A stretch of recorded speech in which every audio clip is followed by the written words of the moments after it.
યુનુસે ચીન જઈને ચિકન નેક પર ટિપ્પણી કરતા આસામના સીએમ થયા લાલધૂમ કેન્દ્ર સરકારને પણ આપી સલાહ। બાંગ્લાદેશની વચગાળાની સરકારના મુખ્ય સલાહકાર મોહમ્મદ યુનુસે ભારતના ચિકન નેક કોરિડોરને લઈને નિવેદન આપીને વિવાદ ઉભો કર્યો છે। હાલમાં જ ચીનની મુલાકાત દરમિયાન યુનુસે ભારતના પૂર્વોત્તર રાજ્યોને લઈને ટિપ્પણી કરી હતી, જેનાથી ભારત નારાજ છે। મોહમ્મદ યુનુસે દાવો કર્યો હતો કે બાંગ્લાદેશ ભારતના પૂર્વોત્તર રાજ્યો માટે હિન્દ મહાસાગરનું એકમાત્ર રક્ષક છે। મોહમ્મદ યુનુસે ભારતના ઉત્તર પૂર્વીય રાજ્યોને ચારે બાજુથી લેન્ડલોક કર્યા હતા, જેથી આસામના મુખ્યમંત્રી હિમંતા બિસ્વા શર્માએ યુનુસના નિવેદનની સખત નિંદા કરી અને ભારત માટે એક નક્કર વ્યૂહરચના સૂચવી, જેથી ચિકન નેક પરની નિર્ભરતા ઓછી થઈ શકે।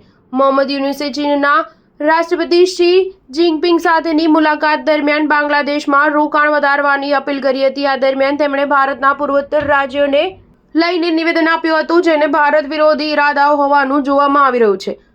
યુનુસે કહ્યું, ભારતના પૂર્વ ભાગમાં આવેલા 7 રાજ્યો, જેને સેવન સિસ્ટર્સ કહેવામાં આવે છે, ચારે બાજુથી જમીનથી ઘેરાયેલા છે, જેમની પાસે સમુદ્ર સુધી પહોંચવાનો કોઈ રસ્તો નથી।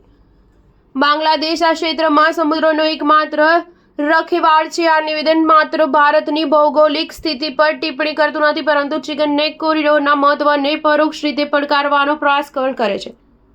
આસામના સીએમ હિમંતા બિસ્વા શર્માએ બાંગ્લાદેશની વચગાળાની સરકારના મુખ્ય સલાહકાર મોહમ્મદ યુનુસ દ્વારા આપવામાં આવેલા નિવેદન પર ગુસ્સાથી લાલ થઈ ગયા હતા। તેમણે સોશિયલ મીડિયા પ્લેટફોર્મ એક્સ પર એક લાંબી પોસ્ટ લખી મોહમ્મદ યુનુસના નિવેદનની સખત નિંદા કરી છે। આ અંગે તેમણે લખ્યું હતું કે બાંગ્લાદેશની વચગાળાની સરકારના મોહમ્મદ યુનુસ દ્વારા આપવામાં આવેલા નિવેદન ખૂબ જ નિંદનીય અને અપમાનજનક છે।